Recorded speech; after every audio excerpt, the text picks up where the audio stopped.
Big breaking, ICC CEO has written to PCB. ICC के CEO जो हैं उन्होंने पीसीबी को लिखा है और पूछा है कि क्यों और कैसे उनकी जो मीटिंग थी एंडी पाइक्रॉफ्ट से वो रिकॉर्ड हुई। आईसीसी ने तो पीसीबी को बोल दिया कि भैया तुम कैसे लेट आए मैच के लिए, 1 घंटा तुमने लेट करा दिया। मल्टीपल आपने वायलेशंस करी। एंडी पाइक्रॉफ्ट का आपने झूठ फैला दिया कि उन्होंने माफी मांगी, उन्होंने कभी माफी नहीं मांगी थी। आपने वीडियो कैसे शूट कर लिया जब वीडियो शूट करना अलाउड ही नहीं था। बता रहे ना ये जो बात जी जो आईसीसी ने बोली है कि आपने वीडियो कैसी बनाई, इसके ऊपर आईसीसी अगर इशू उठाता ना तो आप सबसे पहले ये 3 चीजें पकड़ लें बस। एक, मैच रेफरी कैसे मैच खराब करने के लिए इन्वॉल्व हो गया, उनके साथ मिल गया। और अगर फाइन लग गया 100-200 करोड़ का, इनका क्या हाल होगा?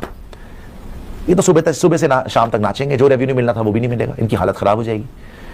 सो पाकिस्तान के अब पहले भी बुरे दिन थे, अब और बुरे दिन आने वाले हैं। और जय वहां पे बैठा हुआ है। इसमें आपको पता है कि collateral expenses damages US 12 million से 16 मिलियन डॉलर पीसीबी को देना पड़ेगा बॉयकॉटिंग का। वाह, 12 से 16 मिलियन डॉलर यानी मैच ना खेलने का। अब अना बचाओ या नुकसान। अगर ये क्रिकेट बोर्ड आउट हो जाता तो पाकिस्तान की क्रिकेट को बहुत नुकसान होना था। वो क्या नुकसान होना था, वो मोटी बात तो ये है कि आपको एशियन क्रिकेट काउंसिल में भी आपके खिलाफ आईसीसी ने लोग खड़े कर देते थे, आप फारग हो जाते।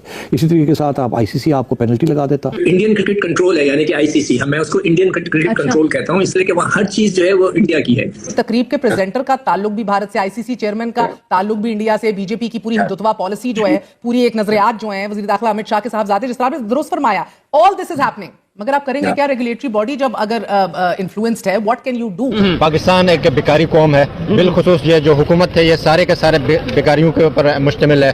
इनकी कोई हैसियत नहीं है, ये सारे के सारे फॉर्म 45 में हार चुके हैं। पॉलिटिक्स के अंदर तो हमने सुना था कि बंद कमरों में फैसले होते हैं। ये क्या फैसला करवा के आया आज आपको भी बुलाया गया, व्हाट हैपेंड इनसाइड? मैं हमेशा ये समझता हूं कि आपको जब भारत को जवाब देना है ना, तो वो आपको बैट और बॉल के साथ देना, ठीक है। इसलिए कि अदरवाइज वो आपको घास नहीं डालते हैं। अच्छा। और मैं हमेशा जब ये अपनी चेयरमैनशिप में जब बाबर आजम कप्तान था तो every time you would walk in, मैं उसको एक ही चीज कहता था, मैंने कहा देखो तुम्हारे साल के बाद ये मैच हो रहा है, हमारी सारी क्रिकेट सिस्टम का निचोड़, तुम्हारा टैलेंट, तुम्हारी टीम का टैलेंट एक मैच पे मुनस्सर है, ठीक है। सो तुम अगर भारत को, इंडिया को हराओगे तो तभी पता चलेगा उन्हें कि हम कितने पानी। मैं ये कह रहा हूं कि ये जिसने वीडियो बनाई, ये जरूर जाहिर सी बात है कौन का मतलब इधर पीसीबी का बंदा होगा।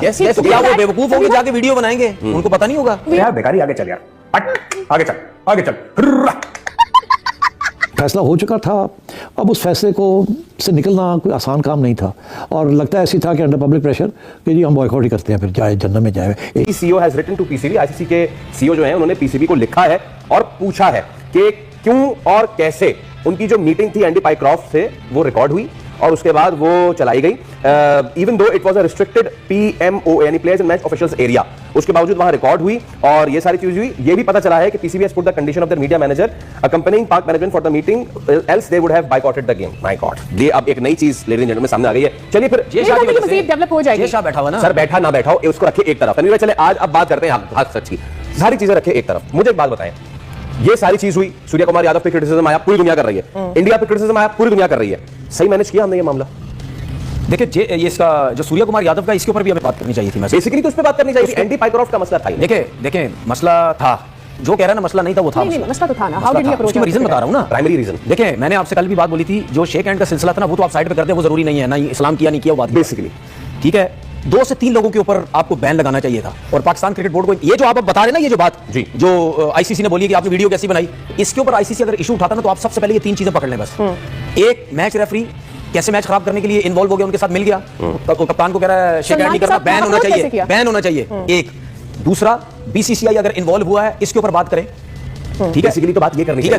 तो तीसरा ये कि सूर्य कुमार यादव ने कैसे पॉलिटिक्स इन्वॉल्व करी, बात तो ये होनी चाहिए। ये 3 मुद्दे जो है ना, ये पाकिस्तान क्रिकेट बोर्ड को ये लिख के इसके ऊपर बात करें, ठीक है ना। एक और इंपॉर्टेंट चीज है, एक और ऑफ द कफ कह दिया गया कि जी हम मैचेस नहीं खेलेंगे, हम बाइकआउट कर देंगे टूर्नामेंट।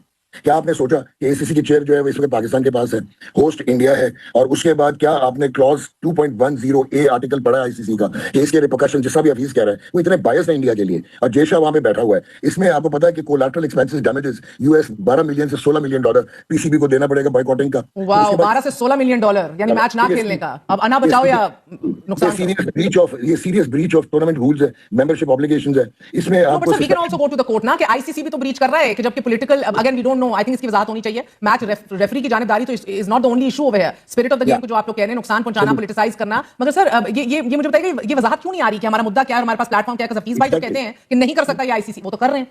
और मैं भी कह रहा हूं कि नहीं कर सकता, लेकिन आगे भी सुन लें, suspension from future tournaments, forfeiture of matches और reduction of your ICC share and fee, ये इंप्लीकेशंस हो सकती हैं ऑफ बायकॉटिंग दिस टूर्नामेंट। ये है कि ये एक ऐसी क्राइसिस थी जिसमें पाकिस्तान का बहुत नुकसान होने जा रहा था, क्योंकि पाकिस्तान ने पीसीबी ने एक मौक़िफ़ इख्तियार कर लिया था कि हम बॉयकॉट कर देंगे अगर आईसीसी ने माफ़ी ना मांगी या इन्वेस्टिगेट ना किया। और मुझे पता था कि करना नहीं है, और उसकी वजूहत मैं आपको अभी बताता हूँ।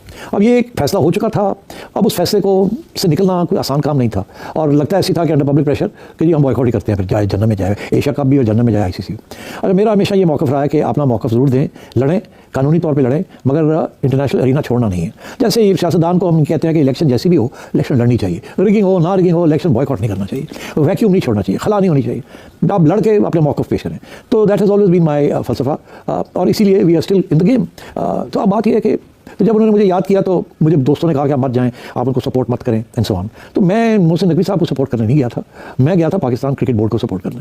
तो अगर ये क्रिकेट बोर्ड आउट हो जाता तो पाकिस्तान की क्रिकेट को बहुत नुकसान होना था। वो क्या नुकसान होना था, वो मोटी बात तो ये है कि आपको एशियन क्रिकेट काउंसिल में भी आपके खिलाफ आईसीसी ने लोग खड़े कर देते थे, आप फारग हो जाते। इसी तरीके के साथ आप आईसीसी आपको पेनल्टी लगा देता, और ये जो सारे 15-16 मिलियन डॉलर आने हैं वो भी ना मिलते, और आपके ऊपर शायद पीएसएल के ऊपर भी पाबंदियां लग जाती कि जी फॉरेन प्लेयर्स नहीं जा सकते खेलने के लिए। तो this was an existential crisis for PCB. अब इन्होंने फैसला तो कर लिया था, काश ऐसा फैसला ना होता, मगर जज्बात में आके कर लिया। अब निकलना था उसमें से थोड़ी बहुत इज्जत के साथ, तो मेरा ख्याल है वो कर लिया इन्होंने। कि आईसीसी ने नाराजगी का इजहार किया है उस वीडियो के ऊपर जो पाकिस्तान क्रिकेट बोर्ड की तरफ से जारी हुई, जिसमें बज़ाहिर ये दिखाया गया कि आईसीसी के रेफरी पाइक्राफ्ट पाकिस्तान टीम के मैनेजर, पाकिस्तान टीम के कप्तान से माजरत कर रहे हैं। उस वक्त कोच भी मौजूद हैं, और पाकिस्तान का एक और ऑफिशियल जिसको मीडिया मैनेजर नईम गिलानी साहब हैं, वो भी वहां पर मौजूद हैं, जो वीडियो बना रही हैं। ये रिपोर्टली चीज सामने आई। उस वीडियो के अंदर आईसीसी के जीएम वसीम खान साहब भी दिखाई दे रही हैं। सो ये पूरे का पूरा जो सीन है वो ये मैं आपको बता देता हूं, जो वीडियो आपने देखी थी। इसके ऊपर जो रिपोर्ट्स सामने आई हैं, अव्वल तो मैंने इस चीज के बारे में पाकिस्तान क्रिकेट बोर्ड से उनकी राय लेने की कोशिश की, मगर पाकिस्तान क्रिकेट बोर्ड ने इस पर कोई जवाब नहीं दिया है, ये मैं आपको बता दूं। मगर आईसीसी से दोस्तों आईसीसी ने एक बार फिर से पाकिस्तान के ऊपर बहुत बड़ा एक्शन ले लिया है। जिस तरह से पाकिस्तान क्रिकेट बोर्ड ने रेफरी के ऊपर इंडिया और पाकिस्तान के मैच में इल्ज़ाम लगाते हुए उसको वीडियो बनाकर वायरल कर दिया था कि रेफरी ने बाइकआउट के बाद हम लोगों से आकर माफ़ी मांगा। इसका जांच करते हुए आईसीसी ने फिर से पाकिस्तान क्रिकेट के ऊपर बहुत बड़ा लिखित में एक्शन ले लिया है। पाकिस्तान मीडिया के मुताबिक कहा जा रहा है कि आईसीसी ने जिस तरह से लिखित में एक्शन लिया, अगर ये एक्शन में पाकिस्तान क्रिकेट बोर्ड पकड़ा जाता है तो इसको 1.5 से 2 करोड़ रुपए तक का जुर्माना भरना पड़ सकता है, जो आईसीसी एशिया क्रिकेट बोर्ड में जितना पैसा लग रहा है उससे भी ज़्यादा हो पाएगा। क्योंकि पाकिस्तान क्रिकेट बोर्ड ने रेफरी से जिस तरह से वीडियो वायरल किया और उसमें वो बताया कि रेफरी ने हम लोग से आकर पैर पकड़ा और हम लोग से माफ़ी मांगा, इसके बाद हम लोग खेलने के लिए आए हैं 1 घंटा लेट, जबकि ऐसा कुछ बात नहीं था। इसीलिए आईसीसी ने इसको लेकर अच्छे से जांच इंक्वायरी कर रहा है। पाकिस्तान मीडिया का बोलना है कि आईसीसी का मैंने देश इस समय जैसा है इसलिए इतना बड़ा एक्शन लिया जा रहा है। तो आप लोग अपने कमेंट में राय दें, क्या ऐसा जैसा के कारण ही हो रहा है।